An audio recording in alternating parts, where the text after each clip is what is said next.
नमस्त्रिभुवनार्तिहराय नाथ तुभ्यं नमः क्षितितलामलभूषणाय तुभ्यं नमः स्त्रीजगतपरमेश्वराय तुभ्यं नमो जिनभवोदधिशोषणाय तुभ्यं नमो जिनभवोदधिशोषणाय। अनंतो मुख से गुरुवर के गुणों को गा नहीं सकते, जहाँ गुरुदेव पहुँचे हैं वहाँ हम जा नहीं सकते।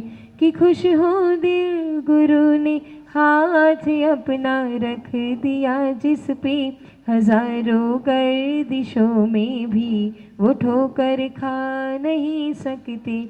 हजारों गर्दिशों में भी वो ठोकर खा नहीं सकते।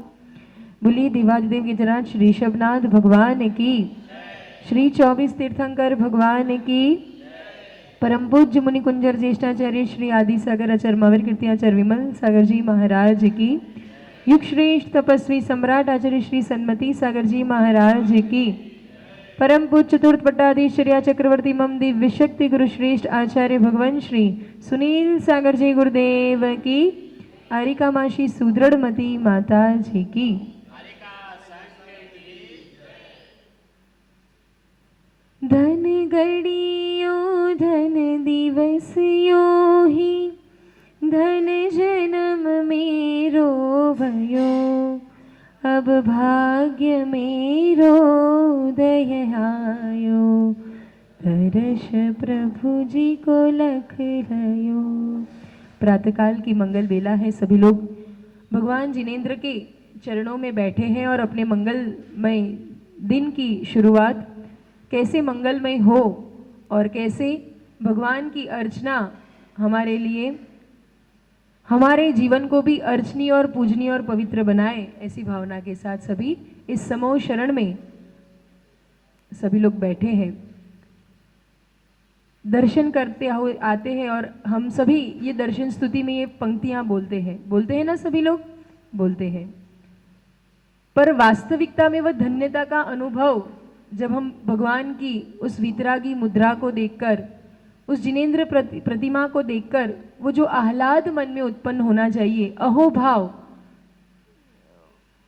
क्या वो वास्तविकता में होता है कि नहीं होता है? कि वे बस मात्र एक फॉर्मेलिटी हो जाती है कि ठीक है सुबह उठ हो गई, हमें मंदिर जाना है, हम दर्शन कर लेंगे, पूजन कर लेंगे, अगर संत समागम हो गया है तो प्रवचन सुनना है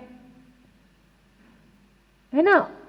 तो समय आजकल जिस रूप से अंधी दौड़ चल रही है, लोगों के पास समय की कमी है, समय की कमी है कि महिमा की कमी है? बताओ। भावना कहो, महिमा कहो। देखिए, व्यक्ति को जिस चीज़ की महिमा होती है ना, उसके लिए वो समय उसे निकालना नहीं पड़ता, उसके लिए वो समय निकल ही जाता है। हमें जिस चीज़ का इम्पोर्टेंस होगा, जिस चीज़ की महिमा होगी, वो अपने आप देखिए बहुत सारे अभी यहाँ जितने लोग बैठे हैं, ठीक है, वो उस उम्र के पड़ाव के लोग बैठे हैं जिनके लिए निवृत्ति है, ठीक है, कोई ज़्यादा भाई इतनी भागदौड़ करने की ज़रूरत नहीं है, फिर भी आके समय उनका है जो दिन की शुरुआत हुई है तो ठीक है मंदिर जाना है, हमें अभिषेक पूजन आदि करना है। युवा वर्ग है तो वो फटाफट आता है, दर्शन करता है, अभिषेक करता है, और जितना उसके पास समय है उसमें से अब उसको ऑफिस भी जाना है, सब कुछ करना है। लेकिन फिर भी देखना 24 घंटे आपके पास भी है, 24 घंटे इन्हीं के पास भी है, 24 घंटे हमारे पास है। इससे अधिक किसी को मिलने वाले हैं? नहीं मिलने वाले हैं। और उसके अंदर, उसके भीतर अब हमें कैसे ये जो दुर्लभ मनुष्य पर्याय मिली है उसमें कैसे हमें वो संतुलन बनाना है, क्योंकि कहीं ना कहीं श्रावक है तो गृहस्थी भी चलानी पड़ेगी, लेकिन क्या उसी में जीवन बीत जाएगा? तो फिर हम हमारे लिए जो कल्याण का एक अवसर मिला है, एक पर्याय, यही पर्याय है जहाँ हम इस पावन दर्शन करके, वो दर्शन करने क्यों आते हैं हम? आप लोग क्यों आते हो दर्शन करने के लिए?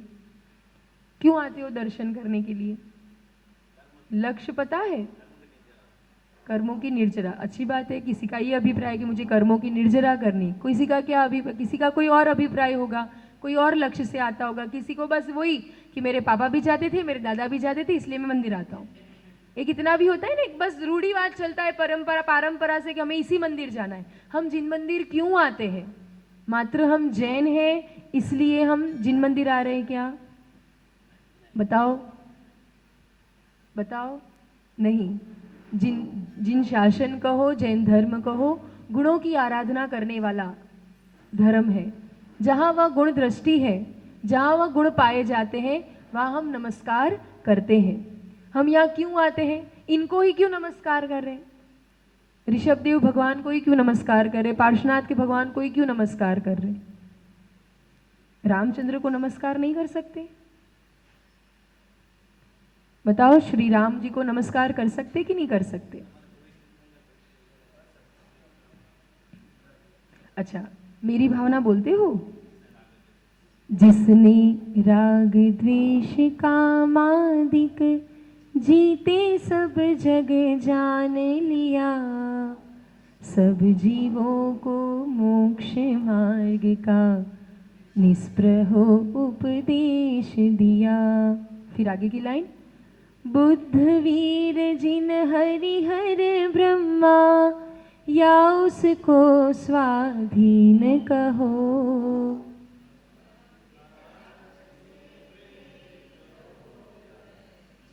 तो उसी में जिसने भी इस राग द्वेष आदि विकार भावों को जीता है, वो सभी हमारे लिए नमस्कार करने योग्य है, सभी हमारे लिए वंदनीय, सभी हमारे लिए आराध्य है। श्री रामचंद्र जब राज्य अवस्था में थे, वो भी हमारे समान ऐसे ही गृहस्थी उन्होंने भी निभाई, तो हम उनको नमस्कार नहीं कर रहे हैं। लेकिन जब उन्होंने सर्वस्व त्याग करके जब वह जिन दीक्षा को धारण किया और फिर मांगी तुंगी से मोक्ष पधारे, तो आज वह भी सिद्धों की श्रेणी में बैठे हुए हैं। तो हम सर्वज्ञ श्री रामचंद्र को नमस्कार, जब नमो सिद्धाणम बोलते हैं ना, तब उनको भी नमस्कार हो जाता है। समझ में आया? और यही आदिनाथ भगवान जब राज्य अवस्था में थे, अयोध्या नगरी का राज कर रहे थे, परिवार था उनका, तब इनके लिए हमने नमस्कार, उस अवस्था को आदर्श बनाया, श्रावकाचार्य के लिए उस अवस्था को आदर्श बनाया। लेकिन भगवान की श्रेणी में कौन आता है? जिसने राग द्वेष को जीत लिया, वीतरागी हो गए। तो हम यहाँ आते किसके लिए? वीतरागता के लिए आते हैं। हम इनको नमस्कार ही क्यों करते? क्योंकि उन्होंने परम वीतरागता को प्राप्त कर लिया। फिर क्या करना? उस परम वितरागता को उन्होंने प्राप्त कर लिया, तो अब हमें भी जब तक यहाँ गृहस्थ निभा रहे, जहाँ अनावश्यक राग द्वेष हो रहा है, जहाँ जितनी अवस्था में जितनी शक्ति अनुसार जितना यथासंभव है अभी आपकी योग्यता में, तो वहाँ अनावश्यक जितना राग द्वेष हो रहा है उसको मैं कैसे जीत लूँ? उसको मैं कैसे, आपने क्या किया था जब आप मेरी अवस्था में थे? वो जो अवस्था मेरी अभी है उसमें मैं वो करूँगा। आदर्श है इनका जीवन। प्रथमान योग आदि का स्वाध्याय करते हैं ना, तो उनके जीवन में उन्होंने जब वो गृहस्थी में थे तब उन्होंने कैसी जीवन शैली अपनाई, और फिर आखिर में हमें ये बोध होना चाहिए कि वास्तविक में जितने भी ये ओहापो कर ले, हम दौड़ लगा ले, विषय भोग आदि सब कुछ कर ले, लेकिन अंततः ये सब छूटना ही है। तो जब छूटना है तो इसके पीछे इतनी भाग दौड़ क्यों? और छूटना है तो जो चीज मुझे छोड़ दे और मैं तब तक पराधीनता और दुख का अनुभव करूं, तो क्यों ना उससे पहले मैं ही उसे छोड़ दूं। अब ये गृहस्थी तो छूट नहीं सकती, आपने जो बांधी है, जो योग संयोग है, वो तो छूट नहीं सकती। तो अब उसमें क्या करना? यही ढर्रा चलता रहेगा क्या? फिर कैसे जीवन जीना है? मतलब जो जीवन जन्म लिया यही सब गृहस्थी निभाई, मृत्यु आई, खत्म हो गई पर्याय, तो फिर क्या क्या कर लिया अपन ने? विशेष क्या कर लिया? तो जहां जिस अवस्था में भगवान के दर्शन करने हम क्यों आते हैं, लक्ष्य पता होना चाहिए। भगवान के दर्शन करने क्यों आते हैं? भगवान से हम शक्ति मांगने आते हैं कि हे भगवान, आपने जो मोक्ष मार्ग दिखाया है, आपने जो कल्याण का मार्ग दिखाया है, अभी मेरे कुछ ऐसे योग संयोग है कि मैं परिवार में हूँ, गृहस्थी निभा रहा हूँ, तो वहाँ आपने भी तो आपकी गृहस्थी निभाई, लेकिन जिस रूप से आपने निभाई उस रूप से मैं निभा सकूं। सब कुछ करते हुए भी मैं अपने कर्तव्यों का तो पालन करूं, लेकिन उसमें इतना ना कर्तापना आ जाए कि मैं अपने आप को भी भूल जाऊं, धर्म को भी भूल जाऊं। धन धन धन धन कमाने के चक्कर में हम धर्म को भूल जाते हैं। हम कहते हैं हमारे पास समय नहीं है। कैसे समय नहीं है? अगर हमें, आप देखिए कुछ होता है ना, जैसे समझो आप अभी ऋषभ जी बता रहे थे, माता जी ने पूछा आज आपको आने में देर कैसे हो गई, तो बोले मैं पूरे दिन का शेड्यूल बना रहा था तो आने में देरी हो गई। बनाते ना, हर कोई बनाते, शेड्यूल तो हर कोई बनाते, ठीक है, कि आज पूरे दिन में मुझे ये काम करना है, ये काम करना है, ठीक है। आपने कल रात को ही समझो लिस्ट बना दी कि सुबह से उठ के मुझे ये करना है, यहाँ जाना है, ये, उसमें मंदिर भी था, जिन दर्शन था, माता जी के प्रवचन सुनने, आहार, सब कुछ था, है ना, कोई बात नहीं, वो सब टाइम तो सभी प्रोटोकॉल लगे हुए थे, ठीक है। सभी अपने अपने जीवन में कोई ना कोई प्रायोरिटीज तो होती ही है और करते ही है। तो ये आपने भी अपना टू डू लिस्ट तो बनाया ही बनाया, ठीक है, लेकिन ठीक है, अब सुबह एकदम इमरजेंसी में कॉल आ गया कि ऐसा ऐसा है और अर्जेंट आपको मीटिंग में जाना है या कहीं शादी में जाना है या कुछ भी, कोई भी संसार के कार्य में जाना है। आप देखना प्राय करके जनरली व्यक्ति जो सामान्य रूप से है वो सबसे उस टू डू लिस्ट में सबसे पहले क्या करेगा? पहले लिखा था कि मंदिर भी जाऊंगा, अभिषेक भी कर लूंगा, माता जी आए हैं, महाराज जी आए तो प्रवचन भी सुन लूंगा, हो सका तो समय मिल गया तो मैं आहार दान भी दे दूंगा, सब कुछ कर लूंगा और फिर अपने काम पे चला जाऊंगा, आगे का शेड्यूल फॉलो कर लूंगा। लेकिन जैसे ये समाचार मिलते हैं तो हम सबसे पहले क्या करते हैं? उसमें से क्या करते थे? इतना सारा लिखा था ना तो कोई बात नहीं, आज सिर्फ दर्शन कर लेता हूं, है ना, कल कर लूंगा पूजा। सबसे पहले कॉम्प्रोमाइज कहाँ होता है? वो लिस्ट में से कटआउट किसका होता है? जहां से हमें ये लक्ष्य पता होना चाहिए कि हम कोई भी कार्य कर रहे हैं ना, उसके पीछे का कारण क्या है। हम मंदिर आते, पूजन करते, वो सबके पीछे का कारण क्या है, क्यों करना है हमें, उससे हमें क्या मिलता है, उससे मुझे लाभ क्या है। तो उसके सबसे बड़ा लाभ तो ये है, अगर हम विचार करें और सही, उसका एक उद्देश्य क्या है कि इनकी शरण में प्राप्त, ये क्योंकि सुप्रीम सोल सबसे पवित्र आत्मा है, इनका स्मरण मेरे भीतर पवित्रता का संचार करता है, मुझे ऊर्जावान बनाता है। मुझे ऊर्जा, कोई भी शक्ति, कोई भी काम करने के लिए शक्ति चाहिए पड़ती कि नहीं? सिर्फ भोजन शक्ति नहीं देता है, कहीं ना कहीं ऊर्जा, जो सकारात्मकता है, पॉजिटिविटी है, वो आपको ऊर्जावान बनाती है। वो ऊर्जा कहाँ से आती है? जो जिसके पास वो भरपूर मात्रा में ऊर्जा होगी वहां से तो मिल पाएगी ऊर्जा। जिसके पास जो होगा वही दे, तो नीति है, लोक में सर्व प्रसिद्ध नीति है, जिसके पास जो होगा वो देगा। तो सर्वाधिक ऊर्जा किसके पास है? जिन्होंने सर्वाधिक अनंत शक्ति, अनंत शक्ति किसके पास है? जिसने अनंत वीर्य को प्रकट कर लिया, उनके पास अनंत शक्ति, उनका स्मरण मेरे भीतर वो ऊर्जा का संचार करता है। तो मैं यहाँ दर्शन करने आता हूं वो ऊर्जा प्राप्त करने के लिए, क्योंकि मुझे अगले 23 घंटे सारे संसार के कार्यों को, वहाँ कितनी सारी नेगेटिविटी होगी, वहाँ कितने सारे लोग, विचारधारा, कितने सारे ऑरा, इन सबके सामने मुझे संघर्ष करना है, इनके साथ मुझे टैकल करना है। तो वो शक्ति कहाँ मिलेगी? यहाँ मिलेगी। इसलिए मैं जिन मंदिर आता हूँ, इसलिए यहाँ वितरागता की शरण में आता हूँ, ताकि मुझे यहाँ से एक आदर्श, मुझे एक दर्पण मिलेगा कि मुझे मेरा जीवन कैसे जीना है। इनको कोई फर्क पड़ता है? कोई कौन आता है, कौन नहीं आता है, कौन क्या चढ़ाता है, कौन क्या नहीं चढ़ाता है, आज आए कल नहीं आए, इन्हें कोई फर्क पड़ता है? तो मुझे भी फर्क क्यों पड़ता है? जब इनको नहीं पड़ता तो इनको क्या मिला, और मुझे फर्क पड़ता है तो मुझे क्या मिला? वो टेलीपैथी करने के लिए हम यहाँ आते हैं, और जब वो टेलीपैथी होती है ना, फिर हमें उस दर्शन का वास्तविक फल मिलता है कि हाँ सही बात है, अगर ये भी कर सकते तो मैं भी कर सकता हूँ। ये पाने के लिए हम यहाँ आते हैं। वो कॉम्प्रोमाइज हो जाता है ना। देखिए अभी युवा बैठे इतने सारे, है ना, ये लोग सौभाग्यशाली है, प्रातःकाल जल्दी जल्दी उठकर ये अभिषेक के वस्त्र आदि में बैठे हैं, वो हमें बहुत सौभाग्य नजर आता है कि ये ऐसे अभिषेक करने आए। बहुत सारे हैं ना, सैटेलाइट में और भी युवा है, कितने ही है, बहुत है। पर क्या सिर्फ इनका पुण्योदय है? उनका पुण्योदय नहीं है। पुण्य मतलब क्या? मुझे मेरी अनुकूलता मिलना, इनको भी मिला है, उनको भी मिला है, लेकिन अब उस अनुकूलता में मैंने प्रायोरिटी किसको दी? मैंने क्या चॉइस किया? अनुकूलता उनको भी है, अनुकूलता आपको भी है, लेकिन मैंने क्या चॉइस किया कि मुझे और आगे अनुकूलता कहाँ मिलेगी? वो स्थान को मैं। समय सबके पास है, इसलिए बहाना नहीं होना चाहिए कि मेरे पास समय नहीं है। समय तो है, समझ भी है, लेकिन मेरे को महिमा नहीं है, इंपॉर्टेंस नहीं है।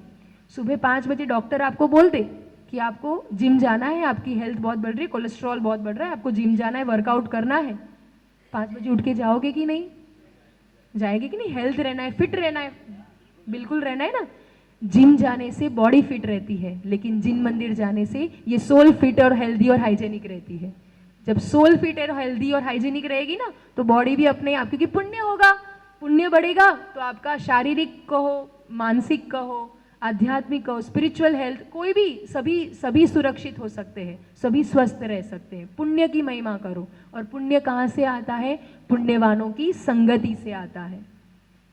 पुण्यवानों की संगति करो। तो इसलिए हम जिन मंदिर क्यों आते, लक्ष्य पता होना चाहिए। प्रतिदिन आप भी आए और अपने परिवार को भी ये महिमा समझाए, बच्चों को भी ये महिमा। लोग कहते हैं बच्चे हमारी मानते नहीं, सुनते नहीं। वो बच्चे क्या जो आपकी ना सुने? किसके बच्चे हैं? आपके बच्चे के पड़ोसी के बच्चे? हमारे बच्चे। हमारी बच्चे हमारी नहीं सुने तो फिर क्या मतलब हमारी इतनी सारी सत्ताओं का? बताओ हम क्या कर रहे हैं हमारे जीवन में, है ना। हमारे बच्चे हमारी सुनते हैं, मानते भी हैं, बस उनको वो नजर नहीं आता। आपने मंदिर जाके उनके अपने जीवन में क्या दिखाया उनको? वो दिखने में, क्योंकि बच्चे भी होते हैं, कोई भी होता है, सीखते कैसे हैं? देख के सीखते हैं, बोलने से नहीं सीखते।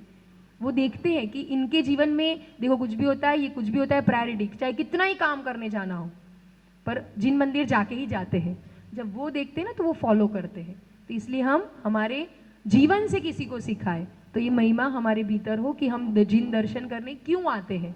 केवल बस सुबह आ गए, अर्घ चढ़ा लिया, दर्शन कर लिया, धूप दे दिया, ये भी बहुत अच्छी बात है, गलत बात नहीं है। लेकिन आ ही रहे हैं, पूरा समय दे ही रहे हैं, तो उसका वास्तविक फल कैसे प्राप्त करना, ये शैली हमें सीखने मिलती है। तो चलते हैं, ऐसी और कुछ अच्छी अच्छी बातें और अच्छी अच्छी टेक्निक्स आरिका मासी सुदृढ़मती माता जी के माध्यम से सीखते हैं कि कैसे हमारे जीवन में वह धर्म का मर्म, एक्चुअली प्रैक्टिकल लाइफ में हम कैसे वो धर्म का सार जी सके। धर्म को जिया जाता है, धर्म करा नहीं जाता, धर्म को जिया जाता है। तो हम वो धर्म को कैसे जी सके, और आने वाले दिनों में आपको वो प्रैक्टिकल एकदम यूनिवर्सिटी में, जैसे अभी नहीं तब नहीं, वो कल बात चली थी ना, माता जी ने बताया था, गुजरात यूनिवर्सिटी अब आध्यात्मिक यूनिवर्सिटी बनने वाली है ना। तो वो आध्यात्मिक यूनिवर्सिटी में क्या सीखना है कि day to day practical life में उस अध्यात्म को या धर्म को हम कैसे जी सके। तो वो एग्जाम्पल, वो एक आइडियल हमारे सामने आने वाले हैं, उनको देखकर हम हमारे जीवन को भी ऐसा पवित्र और उज्जवल और उन्नति की ओर ले जा सकते हैं। चलते हैं आरिका मासी सुदृढ़मती माता जी के माध्यम से, क्योंकि वो भी ऐसी बड़ी यूनिवर्सिटी में ही अपनी लौकिक शिक्षा को उन्होंने प्राप्त किया है। आप पूर्व गृहस्थ अवस्था में कंप्यूटर इंजीनियर रह चुके हैं, तो उन्हें वह सिद्धांतों को, जब वो ऐसा कोई पढ़ा लिखा प्रबुद्ध वर्ग जब जिन सिद्धांतों को समझता है और फिर वो परोसता है, तो उसकी महिमा कुछ अलग ही विशेष रूप से हो जाया करती है। तो पूज्य माता जी के माध्यम से हम सुनते हैं जिन धर्म के सिद्धांतों को, और जीवन में वह वास्तविक धर्म कैसे प्रवेश कर सके, ऐसी भावना के साथ। जय बोलिए परम पूज्य आचार्य भगवान श्री सुनील सागर जी गुरुदेव की। तुभ्यं नमः त्रिभुवनाधिहराय नाथ, तुभ्यं नमः क्षितितलामलभूषणाय, तुभ्यं नमः श्रीजगतः परमेश्वराय, तुभ्यं नमो जिनभवोदधिशोषणाय। दर्शनं यस्य वैराग्य वर्धकमगनाशकं प्रशान्तिदायकं चाहं वंदे सुनील सागरम। जय बोलो देवादि देव 1008 श्री ऋषभ देव भगवान की, वर्तमान शासन नायक महावीर भगवान की, मुनिकुंज ज्येष्ठाचार्य श्री आदि सागर जी, महावीर कीर्ति जी, विमल सागर जी महाराज की।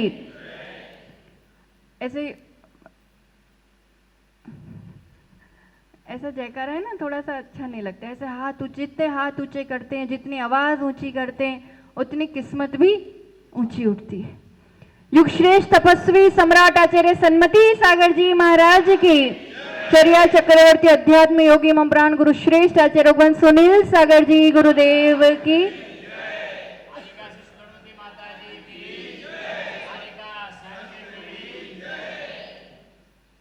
एक बार की सच्ची घटना है।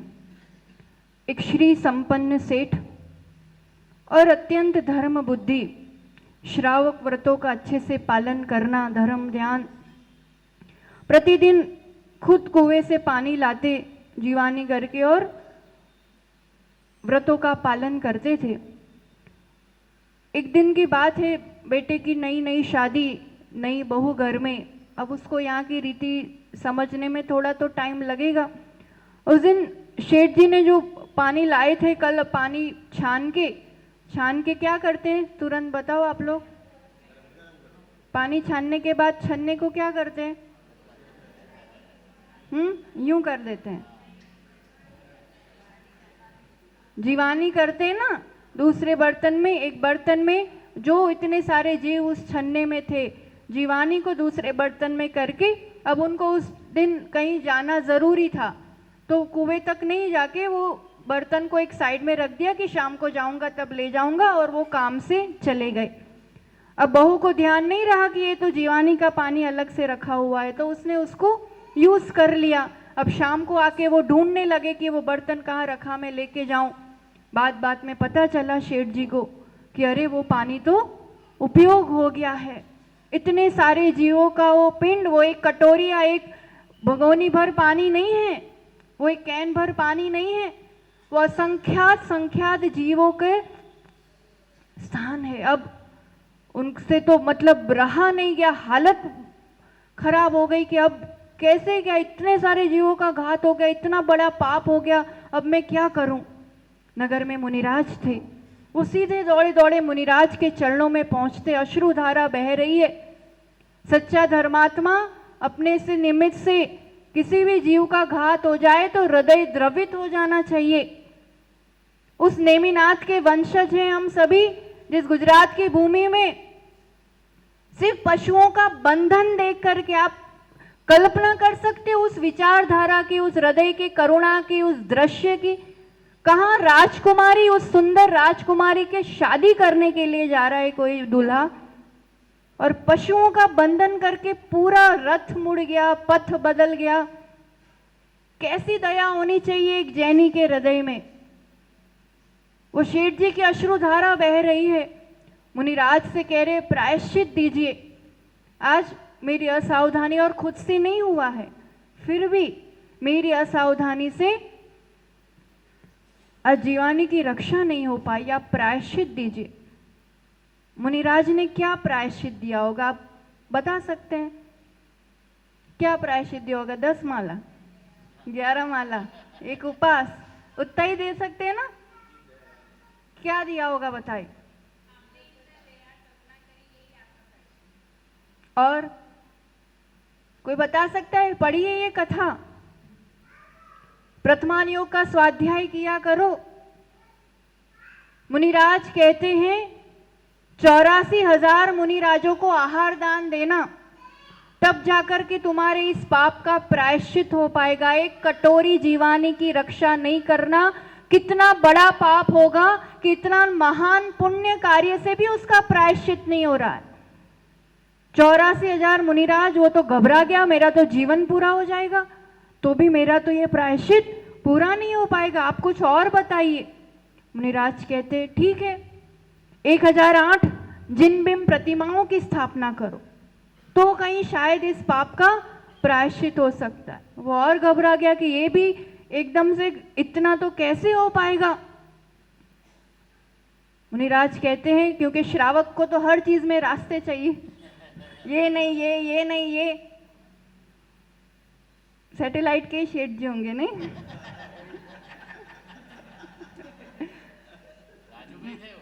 मुनिराज कहते हैं एक काम हो सकता है, कोई ऐसा जोड़ा तुम्हारे यहां भोजन करे जिसका शादी के बाद अखंड ब्रह्मचर्य हो। ऐसा कोई तुम्हारे यहां कोई दंपति भोजन करे तो कदाचित तुम्हारे पाप का प्रायश्चित हो सकता है। अब ऐसा कौन मिले? 60 साल के हो जाए तो ब्रह्मचर्य व्रत के ठिकाने नहीं पड़ते हैं। शादी के बाद से ही, मतलब शादी करते से ही अखंड ब्रह्मचर्य हो। वो तो उस शेठ जी का तो पुण्य था, प्रतिदिन एक दंपति को भोजन कराते थे और क्रम से ऐसा संयोग बना कि विजय सेठ और विजया सेठानी जो उस नगर में रहते थे और उनके शादी के पहले का ऐसा नियम था, एक ने कृष्ण पक्ष के ब्रह्मचर्य का नियम लिया था, दूसरे ने शुक्ल पक्ष के ब्रह्मचर्य का नियम, और योग संयोग के उन्हीं दो का विवाह हुआ। उस ब्रह्मचर्य, उस संकल्प, उस नियम की दृढ़ता सोचो। हम आपको आपके समान श्रावक श्राविकाओं का ही उदाहरण दे रहे हैं, बड़े बड़े मुनिराजों का नहीं दे रहे, नहीं तो आप कहोगे वो तो मुनि थे इसलिए उन्होंने कर लिया। आपके जैसे श्रावकों ने ही इतनी दृढ़ता, और उनका वहां भोजन हुआ। काला चंदोवा अपने आप सफेद हो गया। उस शेठ जी का तो प्रायश्चित हो चुका, पर इन सब शेठ शेठानियों का प्रायश्चित कब होने वाला है? बहुत गंभीर विषय है। मैं आत्मा हूं, इस चीज का ख्याल आना और ये वीतराग मुद्रा के दर्शन करके इस आत्मशक्ति का एहसास होता है। पर मेरे ही समान दूसरी आत्मा है और मुझे दुख पसंद नहीं है, तो मेरे से दूसरों को दुख नहीं होना चाहिए। इसलिए तो प्राथमिक चरण में रात्रि भोजन त्याग, पानी छान कर पीना और देव दर्शन करना, एकदम प्राइमरी लेवल पर ये चीजें रखी गई है। और आप अपन देव दर्शन करने आ रहे, आप लोग अभिषेक कर रहे हैं, जिन बिंब का नवन हो रहा है, अभिषेक हो रहा है, कौन से पानी से हो रहा है? बरसात के पानी से। कौन से पानी से हो रहा है? बोरिंग के पानी से। ठीक है, वो पानी जमीन से आ रहा है, पानी छान रहे हैं, फिर वो जीव कहाँ जाते हैं? वो तो जयदीप जाने, कौन करता है छानता? आप छानते हो, अक्षय भैया, वो जाने, उनका पाप जाने। छन की जीवानी कहाँ जाती है? बोरिंग की कहाँ जाती है? वापस डाल सकते उसको, वहां तक पहुंचा सकते। वो जीव जहां से आए हैं उनको वहीं तक पहुंचाना सिर्फ पानी छानना उद्देश्य नहीं है। पानी छानने का मूल उद्देश्य, छानने के बाद वो जो इतने जीव राशि है उसकी रक्षा करना। अहिंसा परमो धर्म, पग पग पर अहिंसा, और सबसे ज्यादा हिंसा जितना पानी का प्रयोग हो रहा है। और हम कहाँ कर रहे हैं? घर पे भी तो काम वाली करती है, तो अपन को तो पाप लगने ही नहीं वाला है। मंदिर में ये करते हैं, घर पे काम वाली करती है, तो अपन को नहीं लगने वाला ना। पाप किसको लग रहा है? किसके अकाउंट में जा रहा है? इतना सक्षम समाज और इतना गुरु भक्त समाज, और यहाँ के जिनालय में कुआं नहीं हो, तो फिर ये तो हमें थोड़ा सा ऐसा लग रहा है कि अब कब होने वाला है? संत भवन कब बनने वाला है ये बताओ पहले। आज तो हमें डेट चाहिए कि इतने टाइम में ये बनना चाहिए, बातों से काम नहीं होना। संत आए, देखो आपके इतने बड़े बड़े मकान हैं, आपके नगर में संत आए और उनको किसी के यहाँ रुकाने पड़े, इससे बड़ी शर्म की बात समाज के लिए। और आप जैसी समाज, आचार्य विद्यासागर जी महाराज, उनके भक्तों का पुरुषार्थ देखो। कोई बहाना नहीं कि पंचम काल है, आज के काल में कुएं नहीं होते हैं तो अब नहीं पल सकता है अहिंसा, नहीं व्रत पल सकता है। अब क्या उपाय निकालना? तो ऐसे बिलछानी यंत्र, बोरिंग में ही कैसे कुआं हो जाए, कैसे पानी आए और उसमें जीवानी की रक्षा। हम समझते इस काल में इससे बड़ा उपकार संत शिरोमणि का और कोई नहीं हो सकता, जो इस काल में कुओं को जीवंत रखा है, यानी अहिंसा को जीवंत रखा है, जीवानी की रक्षा को जीवंत रखा है। तो यहाँ कब बनने वाला है वो? बस ये शुरू हो रहा है, खाली एक थोड़ा सा प्रॉब्लम है, एक मकान खाली हो रहा है, बस उसका तुरंत शुरू हो रहा है, बाकी सब हो गया है। टाइम पीरियड तय करो, टाइम पीरियड 1 साल 2 साल जितना करना है, एक डेट। आचार्य भगवंत नहीं, इसमें सुनो, ऐसा होता है, स्टेम मंगाओ फटाफट, सुनो मेरी बात सुनो पहले। आचरण के बादशाह इस नगरी में आ रहे हैं, ऐसे अतिशय योगी है वो कि आप उनके सामने बोलना भी नहीं पड़ेगा, सोच भी लो तो काम हो जाता है। प्रियल भैया बैठे हैं, ब्राह्मी लिपि एक ऐसी लिपि, अब सब चीज लैंग्वेजों का आजकल सॉफ्टवेयर है, पर ब्राह्मी लिपि को लिखना हो, टाइप करना हो, छपाना हो, तो दुनिया में ऐसा कोई सॉफ्टवेयर नहीं था। अब कौन बनाए? कैसे हो? आचार्य भगवान की भावना की नहीं, ये प्रकाशित तो होना चाहिए, श्रद्धा अपनी पक्की हो और अतिशय योगी का आशीर्वाद हो। ऐसा सॉफ्टवेयर तैयार हुआ जो आज तक ऐसा काम नहीं हुआ है। अब आचार्य भगवान यानी ये समझो इम्पॉसिबल शब्द ही नहीं है उनके डिक्शनरी में, क्योंकि इम्पॉसिबल शब्द ही कहता है आई एम। इम्पॉसिबल शब्द क्या कहता है? हर चीज संभव है। और यहाँ तो इसलिए आचार्य भगवान के सामने आप एक डेट रख लेना, एक कि भाई इतने समय में बनना ही बनना चाहिए, इतना कर लो। 2.5 दिन में मंदिर बन सकता है, 4 महीने में संत भवन नहीं बन सकता, उसी में आचार्य श्री के चरण पढ़ाएंगे। ऐसा एक भावना रखो, संत भवन की एक डेट, और जब तक वो नहीं बनेगा जितने भी पदाधिकारी और जो जुड़े हुए हैं, जो चाहते हैं कि सैटेलाइट में मुनिराज के चरण पढ़ने चाहिए, सब एक संकल्प करो कि अमुक वस्तु का त्याग। जब तक इस संत भवन बनके किसी संत के चरण नहीं पड़ेंगे यहाँ के संत भवन में, तब तक आपकी कोई एक फेवरेट चीज का त्याग कर लो। काम में गति आती है इससे, संकल्पों से। आदिनाथ भगवान के सामने और फिर आचार्य भगवान के सामने विचार रखो। और कुआं तो बन ही सकता है, संत भवन बनते टाइम लगेगा। रोज अभिषेक ही अहिंसा पूर्वक अभिषेक नहीं हो रहा है। यहाँ कोई मुनिराज आए तो आहारचर्या के लिए कोई व्रती आ जाए सैटेलाइट में, तो व्रती कहाँ से पानी लाएगा, कहाँ से अपनी चर्या पालेगा? फिर यहाँ 2 प्रतिमाधारी हो ही नहीं पाएंगे। फिर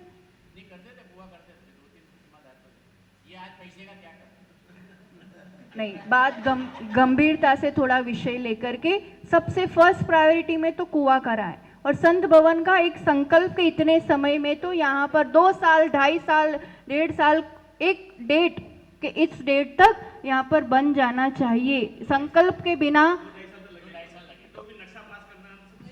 पर देखो, जमीन होना भी बड़ा सौभाग्य है। मंदिर के पास जमीन नहीं मिलती है, तरस जाते हैं लोग, और वो मिल चुकी है तो फिर अब उसमें ज्यादा कोई विकल्प, कोई डिले नहीं, सीधा फटाफट काम शुरू करके, शुरू होने के बाद 2.5 साल 3 साल रखो, पर इतना एक लक्ष्य तो बनाओ और एक संकल्प करो, कुछ त्याग करो। त्याग से पुण्य बढ़ता है, पुण्य से काम सहज क्रियान्वित होने लगता है।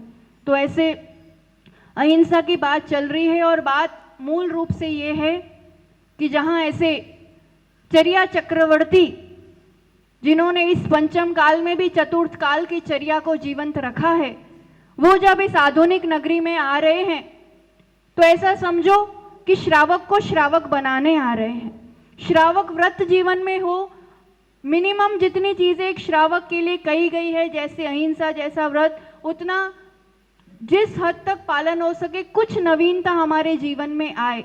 जब आप उस संगति में रात दिन रहोगे तो अपने आप ही वो ऊर्जा, वो शक्ति, वो संकल्प शक्ति बढ़ती है। पूर्ण अहिंसा का पालन नहीं हो पाता है, पूरी जीवानी की रक्षा नहीं हो पाती। घर में भी जीवानी की रक्षा करके आप उस टंकी तक पहुंचाओ। सीधा गटर में कभी भी यूं छन्ना नहीं छान के सीधा डालना। गटर में जाके तो उन जीवों को बहुत तड़पन होती है, बहुत दुख होता है।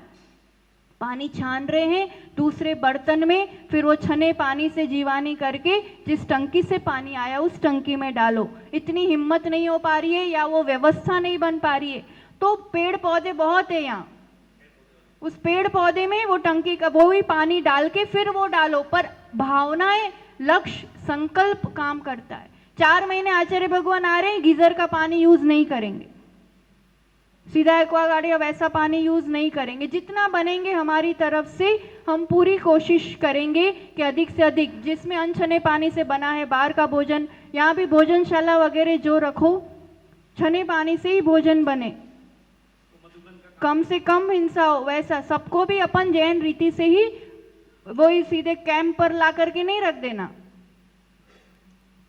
मटके वैसे रखो और पानी छान के ले सके।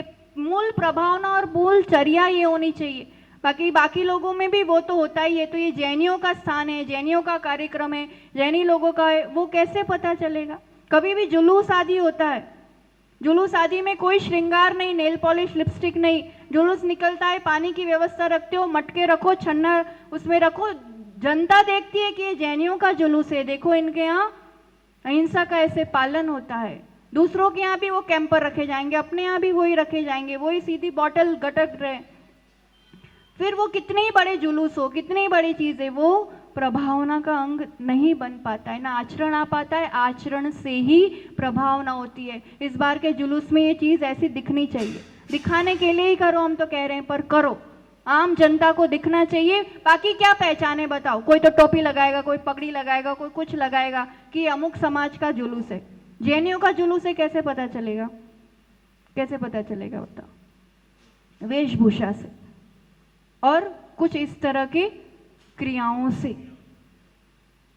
तो इस रूप से अपन आचरण रूप धर्म को अपने जीवन में ला सके। कितने मुनिराज आरिकाएं देखेंगी छोटी छोटी उम्र में जिन्होंने इन महाव्रतों को धारण किया है। तो बुजुर्ग अवस्था में भी बहुत मुश्किल है।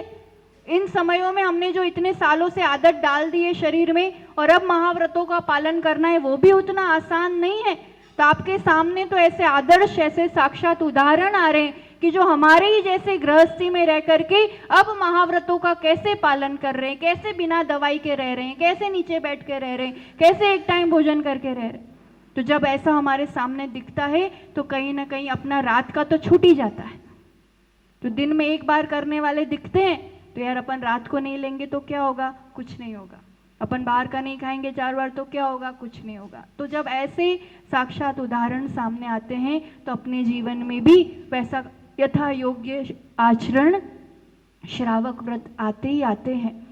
कहते हैं कुएं से आप 1 साल 2 साल 10 साल में जितना पानी नहीं निकाल सको, कंटिन्यूस निकालते जाओ।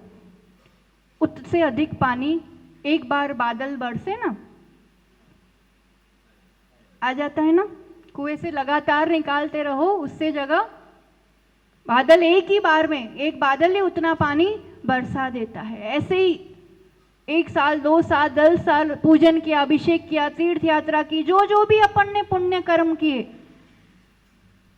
उससे भी अधिक जब ऐसे विशाल संघ महासागर की सेवा की जाती है ना, तो एक ही बार में वैसा पुण्य संचित कर लेने का ऐसा अवसर आ जाया करता है। तो ऐसा महान पुण्य संचित एक बार में, ऐसे दर्शन होना इस काल में, एक साथ इतने मुनियों के दर्शन, उनकी सेवा, और 84,000 मुनियों को तो कब आहार देंगे ना कब, पर यहाँ एक साथ 50 को तो आहार देने, रोज रोज रोज रोज आहार दोगे। अगर आप 4 महीने रोज रोज आहार दोगे तो अभी इतने समय का जो पाप संचित हुआ है जाने अनजाने, उसको भी धोने का अवसर है। तो नवीन पुण्य संचित करने का भी अवसर है। तो ऐसा महान अवसर आप सबके सामने, सिर्फ समय का योगदान देना है। पैसों का योगदान देने वाले तो सैटेलाइट में बहुत है, वो दे देंगे, है ना। धन की तो कमी होने नहीं वाली, जहाँ आचार्य भगवान उपस्थित हो जाए वहाँ। पर एक एक दिव्यात्माओं को अपने समय का योगदान देना है, अपना रूटीन सेट करना है। कैसे भी 24 घंटे में कम से कम 24 मिनट मुझे उस संगति में देना है। अब वो कैसे देना है, कब देना है, वो आपको आपका रूटीन सेट करना है। तो इस रूप से इन समय परमो धर्म हमारे जीवन में आए और पुण्य की पर्याय पाप करने में ही नहीं चली जाए, उसके साथ पाप धोने में और पुण्य संचित करने में भी जाए, है ना। तो डेस्टिनेशन वेडिंग तो बहुत किए होंगे सैटेलाइट वालों ने, अहमदाबाद वालों ने, होते हैं ना आजकल, वही सिस्टम निकला है ना। घर पे तो कुछ होता ही नहीं है, डेस्टिनेशन वेडिंग होता है। ऐसे इस बार अहमदाबाद में डेस्टिनेशन चातुर्मास हो रहा है, सब चीज वहाँ अरेंज करना है। कॉलोनी नहीं है, समाज नहीं है, मंदिर नहीं है, अब वही मंदिर बनाना है, वही समाज लाना है, वही सब व्यवस्थाएं बनाना है। जैसा जमाना हो वैसा काम हो, पर वो भी बढ़ चढ़ के होने वाला है, इसमें कोई दो राह नहीं है। बस अब गिनती के दिन है, उन दिनों की तैयारी के दिन, क्योंकि तैयारी में भी तो टाइम भी लगता है, थोड़ी मेहनत भी लगती है और थोड़ी योजनाएं भी लगती है। तो प्लानिंग से पूरी पता भी नहीं चलेगा और अपन को लगेगा ओ आचार्य तो आ गए, है ना। तो उस रूप से बहुत बढ़िया। तो आप जैसे जहाँ उत्साही और समर्पित कर्मठ श्रावक गण जहाँ लगे हुए हैं, वहाँ कार्य निश्चित रूप से सफल होना ही होना है। और हम सब अधिक से अधिक लाभ ले पाए। प्रभु आदिनाथ के चरणों में यही प्रार्थना कि हम सबको शक्ति दे, सद्बुद्धि दे, और हमने जो एक लक्ष्य बनाया है, एक ऐतिहासिक प्रभावना के साथ सब में धर्म भावना विकसित हो, उस लक्ष्य की प्राप्ति के लिए वो निर्विघ्न सभी चीज संपन्न हो, ऐसी शक्ति, ऐसी सद्बुद्धि प्रभु हमें प्रदान करे। इसी मंगल भावना के साथ जय बोलो आचार्य भगवान सुनील सागर जी गुरुदेव की।